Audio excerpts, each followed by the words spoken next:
बाबे दी बददुआ लग जाए, बाबे दी बददुआ लग जाए ते मसीते उन्हां देना दा हुंदा नहीं। अच्छा, दूसरे नंबर ते कितने जाहिल लोग हैं, देखा 11वीं दा दुध लोग वंडदे ने, ऐलान करा देना है। अस्सलामुअलैकुम एवरीवन, दिस इज यज़दान। आज की हमारी वीडियो का जो मकसद है वो ये है कि जो हमारे नॉन मुस्लिम भाई हैं वो अंधविश्वास में ना पड़े। वो जो अंधभक्ति है, वो जो बाबा लोग होते हैं, वो जो सबको मिसगाइड करते हैं और किस तरह से लोगों को बेवकूफ़ बनाते हैं, उसका हम लाइव एग्जाम्पल आज देखने वाले हैं। Let's start this video. दुनिया का सबसे प्रॉफिटेबल काम कौन सा है? ज़रा गैस करने की कोशिश करें। इन्वेस्टमेंट, बिजनेस या फिर कोई जॉब? जी नहीं, यह है तोम परस्ती, यानी लोगों की जहालत का फ़ायदा उठाना। इससे प्रॉफिटेबल काम पूरी दुनिया के अंदर, ख़ास तौर पर इंडिया पाकिस्तान के अंदर कोई भी नहीं है। अब जाहिर है कि ये काम जहालत के बगैर तो मुमकिन नहीं है, और जहालत तो हमारी नस्ल दर नस्ल इंडिया पाकिस्तान के लोगों के अंदर कूट कूट कर भरी हुई है।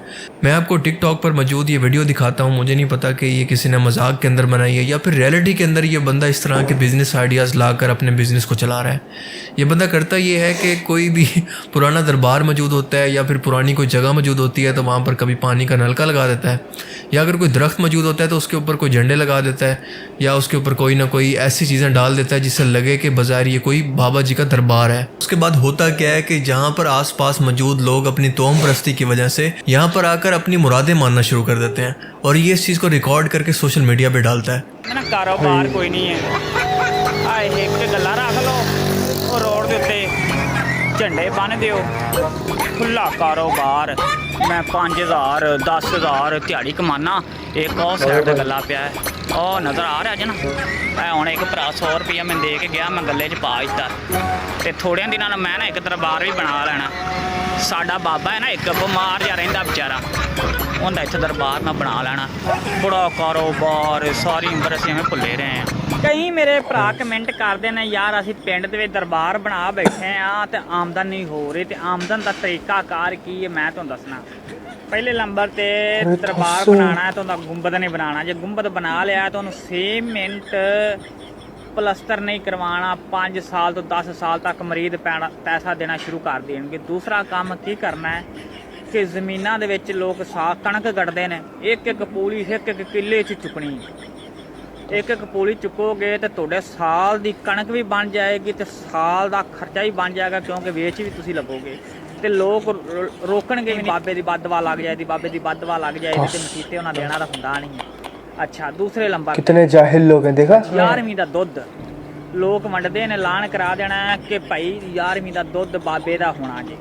ते खराब होंदे ने, मरीद लवांदे ने। तो मैं क्या बजुर्ग आपदे ने भी नलका आपां लवा लईए। कहंदा पुत्तर जिन्हां दा हत्थ इंज होवे ना, ਉਹਨੂੰ ਇੰਜ करना बड़ा औखा है। मरीदा लवाया तो मरीद आपे ठीक ठूक करवा लैणगे, अपना काम है, लैना देना नहीं।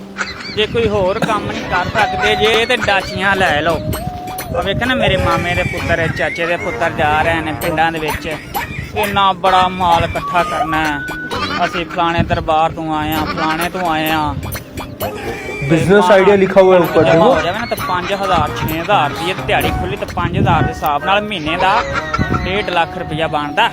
अब पता नहीं ये इस चीज़ का मजाक बना रहा है या फिर रियलिटी के अंदर ये बिज़नेस इस तरह का कर रहा है। मुझे लगता है कि ये रियलिटी में करता है और लोगों को भी बताता है कि ये कितना प्रॉफिटेबल काम है, आप भी इसको करें। तो आप इस चीज़ से लोगों की जहालत का अंदाज़ा लगा लें कि किस तरह से छोटी सी चीज़ से वो आपको पागल बना सकते हैं। आज के इस तरक्की याफ्ता दौर के अंदर भी लोग इतने जाहिल हैं कि आंखें बंद करके बस किसी भी चीज़ पे यकीन कर लेते हैं। बस कोई झंडा लगाओ, या फिर कोई जगह पेंट हो और उसके अंदर से कोई पानी बह रहा हो, या फिर कब्र के अंदर चाहे कोई खोता भी दफन हो, इनको कोई फ़र्क नहीं पड़ता। बस जाके कब्र की पूजा शुरू कर देंगे, दुआएं मांगना शुरू कर देंगे, धागे बांधना शुरू कर देंगे, जो हिंदुओं की रस्में चलती हुई आ रही हैं।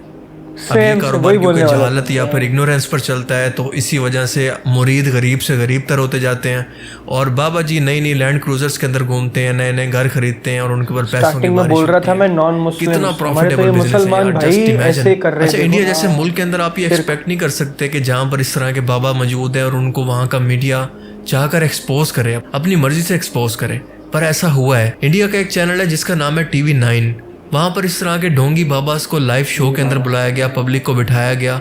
अब कुट्टी वाले बाबा ये सोचकर यहाँ आया था कि शायद बागेश्वर धाम की तरह मेरे भी काफ़ी दाम बढ़ जाएंगे, मेरे मुरीद काफ़ी ज़्यादा इंटरनेशनल लेवल पर पहुँच जाएंगे, क्योंकि मैं इंटरनेशनल TV पर आ रहा हूँ। लेकिन इसका हुआ बिल्कुल उल्ट।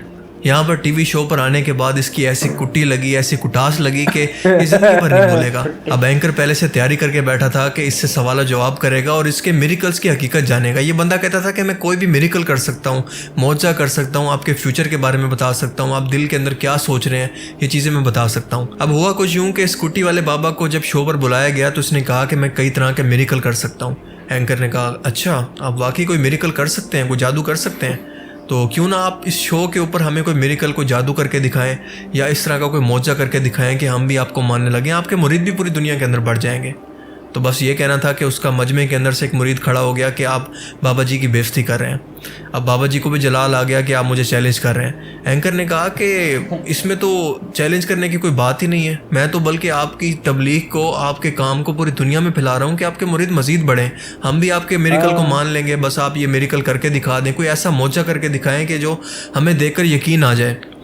अब बज़ाहिर तो ये मुरीद कुट्टी वाले बाबा को बचाने के लिए आया था, लेकिन इसका बिल्कुल उल्ट करके चला गया, क्योंकि इसके बाद एंकर ने कहा कि अब तो बिल्कुल आप हमें कोई ना कोई मौजा दिखाएंगे वरना आप ये मानेंगे कि आप झूठे हैं। अब इस बाबा का जवाब क्या था आप इमेजिन नहीं कर सकते।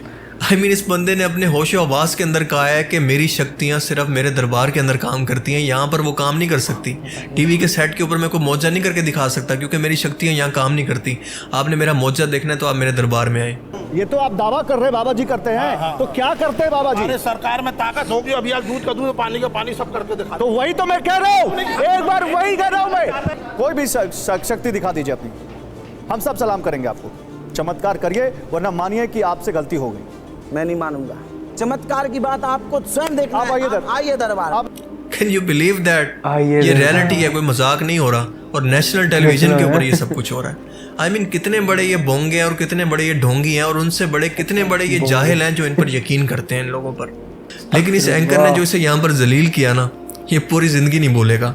बस ये बंदा अपनी लंगोट उठाकर नहीं भागा, बाकी इसने सब कुछ किया। यानी दिल में ये सोच रहा था कि खुदा का वास्ता मुझे छोड़ दो वरना मैं यहाँ पर फट जाऊंगा एंग्जाइटी और डिप्रेशन के जरिए। एंकर ने कहा कि या तो आप यहाँ पर हमें कोई मौजा लाइव दिखाएंगे वरना आप मानेंगे कि आप दुनिया के झूठे इंसान हैं, आपने हम सब के साथ झूठ बोला, आपने अपने मुरीदों के साथ भी झूठ बोला। अब इस बंदे के डिप्रेशन का और प्रेशर का आप अंदाज़ा लगाने की कोशिश करें। अब बेचारे के पास कोई बहाना भी नहीं था कि वो नेशनल टेलीविज़न पे बैठ के इस मौजे से इनकार भी कर सके। तो इसने एंग्जाइटी डिप्रेशन के अंदर कहा कि ठीक है, आप मुझसे क्या मौजा करवाना चाहते हैं, क्या करवाना चाहते हैं, मुझे बताएं, मैं वही कुछ करके दिखाता हूँ। तो एंकर ने कहा कि ये तो आपका काम है, आप हमें कोई भी मौजा दिखाएं। अब ये बंदा इतना बुखला गया कि इसने पहले कहा कि मजमे में से 2 लोगों को उठा के लाओ, मैं उनके ऊपर कोई मौजा करता हूँ, कोई किसी भी तरह का मिरेकल परफॉर्म करता हूँ। लेकिन जब वो बंदे इसके करीब आए तो ये बुखला गया, उनको गालियां दे के वहाँ से भगा दिया, उनको डांट के वहाँ से भगा दिया। फिर उसके बाद मजमे में से फिर एक बंदे को बुलाया, वो बंदा पास आया तो इसने कहा कि आप ऐसा करो कि आप दिल में अपनी मुराद सोचो, आप मुझसे जो मांगना चाहते हो, जो कुछ कहना चाहते हो, लेकिन उससे पहले मेरे पास एक पर्चा होगा, उस पर मैं आपकी सारी जो आपकी ख्वाहिशात हैं वो लिख कर आपको बता दूंगा आपके बोलने से पहले, सोचने से पहले। तो ठीक है। एंकर ने कहा ठीक है, ये तय हो गया। आप अपने कागज़ और पेंसिल से वो चीज़ें लिखें जो ये बंदा आपसे मांगने वाला है। अब इस बाबा जी ने अच्छा खासा टाइम लगा के उसके ऊपर वो चीज़ें लिखी कि ये बंदा मुझसे, ये बालक मुझसे ये चीज़ें मांगेगा। तो फिर उस बंदे से पूछा गया कि जी आप यहाँ पर क्या मांगने के लिए आए थे बाबा जी से। उसने कहा कि मेरा सिर्फ़ और सिर्फ एक सवाल था कि मेरे साथ फ्यूचर में क्या होने वाला है, मेरा मुस्तकबिल क्या होगा।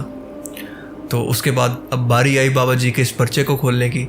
तो पर्चे के अंदर बाबा जी ने लिखा था कि ये जो बालक मेरे पास आएगा उसको खुद नहीं पता होगा कि वो सवाल क्या करना चाहता है, वो बहुत कंफ्यूज होगा। और दूसरी बात ये कि अपने घर वालों की खैरियत मुझसे दरियाफ्त करेगा और कहेगा कि उसके ऊपर हम, मेरे घर वालों के ऊपर अपनी रहमत हमेशा कायम रखूं, और उसके अलावा भगवान की कृपा उनके ऊपर रहे, यानी सलामती रहे उसके ऊपर, घर वालों के ऊपर मेरी, और मेरी हर चीज़ के अंदर बरकत रहे। अब आप गौर करें कि ये दोनों चीज़ें बिल्कुल उल्ट हैं। अब वो बंदा क्या सोच रहा था अपने फ्यूचर के बारे में, और बाबा जी ने क्या लिखा कि ये बंदा अपने घर वालों के बारे में सवाल करेगा, बरकत का सवाल करेगा, और उसको सवाल का भी नहीं पता कि वो क्या सवाल करना चाहता है। अब ये दोनों चीज़ें ऑपोजिट थी, तो एंकर तो उसके गाटे फिट हो गया। उसने कहा कि बाबा जी ये आप क्या बकवास कर रहे हैं, ये आपने क्या चवल मारी है। कामना तो नहीं लेकर आए हैं, लेकिन हाँ ये पूछना है कि अगर ये बता सकते हैं तो बताएं, हमारा मतलब आगे लाइफ में हम क्या करें, मतलब मैं क्या करूँगा, या ये बता सकते हैं कि अगर बता सकते हैं तो बता दें कि मैं क्या करूँगा आने वाले लाइफ में। मतलब अर्जी स्वीकार है, बनो जिसको लाएंगे उसके स्वयं समझ में नहीं आता हमारा प्रश्न क्या है।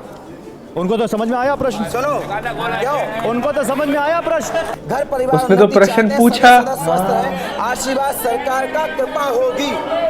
लेकिन इन्होंने जो सवाल लिखा है ये तो कोई भी लिख देगा कि परिवार सही रहे, हमारा जो सब कोई बीमार ना पड़े। देखिए, जब जाहिल के पास कोई दलील नहीं होती ना और वो झूठा साबित हो जाता है, तो आपको पता है कि उसकी आवाज़ बुलंद हो जाती है। ये जाहिल इंसान की निशानी होती है। तो इस बंदे ने भी ये साबित किया कि ये ना सिर्फ जाहिल है, इग्नोरेंट है, बल्कि अपने मुरीदों की तरह उनसे भी बढ़कर जाहिल है। तो इसने अपनी आवाज़ बुलंद की और शाउट करना शुरू कर दिया। अब इसके पास कोई रास्ता तो था नहीं भागने का। तो एंड यही हुआ कि प्रोग्राम तो बढ़ गया। बताने का मकसद क्या है कि इस तरह के बहुत सारे ढोंगी बाबा इंडिया पाकिस्तान के अंदर बेताशत तादाद के अंदर मौजूद है। मुझे हैरत होती है उन लोगों के ऊपर जो कि इनके चुंगल के अंदर फंस इनके ऊपर जाते हैं। विश्वास कैसे करते अपनी हैं मुरादें यार? अल्लाह से मांगने की बजाय, खुदा से मांगने की बजाय एक इंसान के सामने पेश करते हैं। वो तुम्हारे जैसा इंसान है, वो तुम्हारी तरह बेबस है, वो तुम्हारी तरह खाता पीता है। उसके अंदर तमाम वो खूबियाँ जो तुम कर सकते हो। जब वो सब तुम कर सकते हो तो वो तुमसे अलग कैसे हो गया? उसके पास कुछ ऐसा ख़ास कैसे आ गया जो तुम्हारे पास नहीं है? खुदा के अंदर और इंसान के अंदर आखिर कुछ तो फ़र्क होगा ना। एक क्रिएटर है और एक क्रिएशन है। इंसान क्रिएशन है। तुमने क्रिएशन और क्रिएटर के अंदर कोई फ़र्क ही नहीं रखा। इन ढोंगी लोगों के लिए रिलीजन सिर्फ और सिर्फ एक बिजनेस है, इससे बढ़कर कुछ भी नहीं है। ये सिर्फ और सिर्फ आपसे प्रॉफिट कमाना चाहते हैं, आपको बेवकूफ़ बनाकर आपसे पैसे हटना चाहते हैं। इसके अलावा इनका कोई मकसद भी नहीं है। इस तरह के हज़ारों बाबा आपको मिल जाएंगे। इवन के एक बाबा जिसको मैं यहाँ पर मेंशन कर रहा हूँ, इवन इस बाबा जी ने तो ख़ुद को भगवान कहकर अनाउंस भी कर दिया था पूरी दुनिया के सामने कि मैं भगवान का अवतार हूँ, और ये कुछ ही साल पहले फौत हो चुका है। इस बाबा जी का तवा फिर कभी लगाएंगे टाइम फालतू मिलने पर, लेकिन अगर इस वीडियो के अंदर एक्सप्लेन करने लगे तो ये काफ़ी लंबी हो जाएगी। तो ये बात करने का मकसद ये था कि देखें, उस टाइम जब ये जहालत आम थी ना, मीडिया का दौर नहीं था, कोई भी अपने बुज़ुर्गों की कहानियाँ सुनाता था तो कोई कंफर्म उसको नहीं कर सकता था। बस सुनी सुनाई बातें हैं, किसी ने फ़लाँ से सुनी आगे मशहूर कर दी, किसी ने फ़लाँ से करामत सुनी आगे मशहूर कर दी। इन चीज़ों की कोई बेस नहीं है। ये सरासर जहालत है, धोखा है। इन चीज़ों पर, इनकी लोगों की जहालत पर कभी भी यकीन ना किया करें, क्योंकि जब भी ये टीवी के सामने आते हैं, किसी पढ़े लिखे लोगों से इनका वास्ता पड़ता है, तो इनका यही हाल होता है जो इस बंदे का इसने तवा लगाया। क्या आपने कभी सुना है कि अमेरिका, बरतानिया, इटली, फ्रांस, जर्मनी, कनाडा, ये दुनिया के जो तरक्की याफ्ता मुल्क हैं, जो सब साइंस के टेक्नोलॉजी के अंदर सबसे आगे हैं? क्या आपने कभी सुना है कि इस तरह के कुट्टी वाले बाबा, इस तरह के बगेश्वर धाम वाले बाबा, इस तरह के गुरुस जो डांस करते हैं, मुजरे करते हैं और अपने आप को बाबा जी भी कहते हैं, और मतलब उनकी पूरी दुनिया के सामने उनकी हरकतें होती हैं, उनके मुल्क के अंदर भी वो किस तरह का, उनका कैरेक्टरलेस लोग हैं, लेकिन लोग फिर भी उनके पीछे आंखें बंद करके चलते हैं। मुझे ये बताएं कि इस तरह के लोग आपको इन तरक्की याफ्ता मुल्कों में क्यों नहीं मिलते? अरे यार, दुनिया जहान के सारे गुनाह इंडिया पाकिस्तान के लोगों के हिस्से में आया। सारी हिदायत उन्हीं लोगों को देनी है। क्या वहाँ पर कोई गुनाह नहीं होते? वहाँ पर उनके कोई गुनाह नहीं है उन लोगों के? जो यूरोप के अंदर जो लोग रहते हैं, जो अमेरिका के अंदर जो लोग रहते हैं, सारे गुनाह हमारे हिस्से के अंदर आए कि हमारी तबलीग करनी और हमारे गुनाह दूर करने, हमारी टेंशनें दूर करनी है। तो खुदा के बंदों कुछ सोचो। इसलिए नहीं होता क्योंकि वो लोग पढ़े लिखे लोग हैं, वो साइंस और टेक्नोलॉजी पर यकीन करने वाले लोग हैं, वो मंतक को तलाश करने वाले लोग हैं। वो चीज़ पर, किसी चीज़ पर आंखें बंद करके यकीन नहीं करते जैसे हम लोग करते हैं। सो गाइस, ये था हमारा रिएक्शन। इन्होंने बिल्कुल सही बोला। हमें किसी भी शख्स पे उसकी करामतें, उसकी ये वो जो भी लोग अफवाहें फैलाते हैं, अफवाहें उड़ाते हैं, जो चीज़ें बोलते हैं लोग, इन चीज़ों पे हमें विश्वास नहीं करना चाहिए। ये चीज़ पे ध्यान रखना बहुत ज़रूरी है कि आपका नफ़े नुकसान का मालिक वो अल्लाह है। अल्लाह के सिवा आपका कोई नफ़े नुकसान का मालिक नहीं हो सकता। इवन जो काबा शरीफ में जो लोग आजकल पहनते हैं ना अंगूठियाँ, अंगूठी में स्टोन्स होते हैं, वो स्टोन्स का मदद से ये सोचते हैं हमने ये स्टोन पहना तो भाई हमारा ये ज़िंदगी बदल जाएगी, हमारी वो ज़िंदगी बदल जाएगी।